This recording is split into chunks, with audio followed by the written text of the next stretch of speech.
Ukraynanın Sanariptik transformasiya ministri Mikhail Fedorov 15 fevralda жергиликтүү убакыт боюнча saat 20:00 өлкөнүн мамлекеттик серверлерине жана банктарына хаккердик чабуул болгонун билдирди. Чабуул Өзбекстандын аймагынан дагы жүргөн.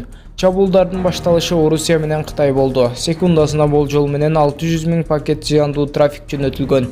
Биздин адистер бул чабуулдардын мизин тез кайтарды. Бирок андан кийин чабуулдар Чехия жана Өзбекстан аркылуу жасалган. Бул чабуулдарга дагы бөгөт коюлган. Колдонуучулар кол салууну сезген жок, деди Федоров өзүнүн Telegram каналында. Министр Украинанын коргоо министрлигинин куралдуу күчтөрүнүн Приватбанктын жана Ушатбанктын сайттары да DDoS чабуулдарына кабылганын айтты. 15 февралда Украинада коргоо министрлиги баштаган бир катар өкмөттүк мекемелердин жана банктардын сайттары кибер чабуулга DDoS'га кабылган. Associated Press жаңылыктар агенттиги маалымдагандай, хаккердик чабуулга Украинадагы кеминде 10 веб-сайт кабылган. Украина өкмөтү расмий билдирүүсүндө кибер чабуулдардын артында ким турганын так айтпаса да, Орусиядан шек санап жатканын ишарат кылган. НАТОнун баш катчысы Йенс Столтенберг Орусияны согушка даярданууну токтотууга жана Украина менен чек арада жаралган кризисти дипломатиялык жол менен чечүүгө чакырды.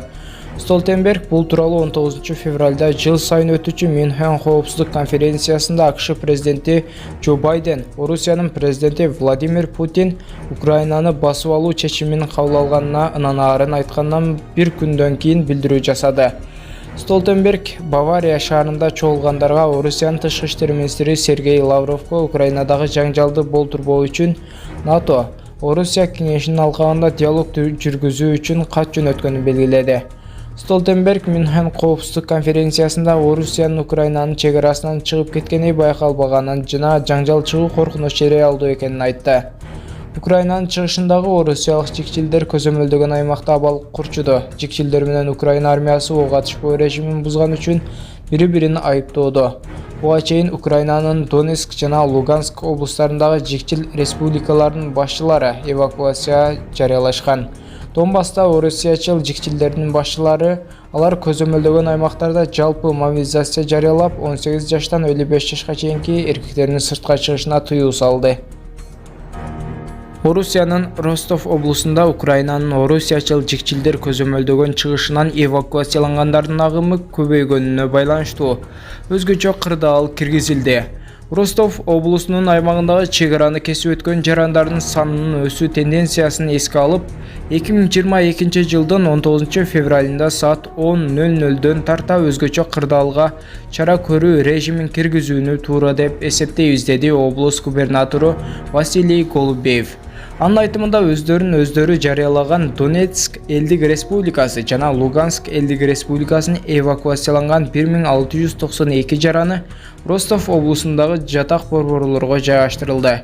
Качкындарды кабыл ала турган 143 пункт даярдалды. Ростов облусундагы чек арадагы бардык өткөрүү пункттары Орусия Федерациясына киргендерди гана кабыл алуу режимине өткөнүн Орусиянын федералдык чалгын башкармалыгынын чек ара кызматынын башчысы Сергей Кудряшов билдирди. Бардык чек ара бекеттери күнү-түнү иштөө мөөнөтүнө өттү, деди Кудряшов.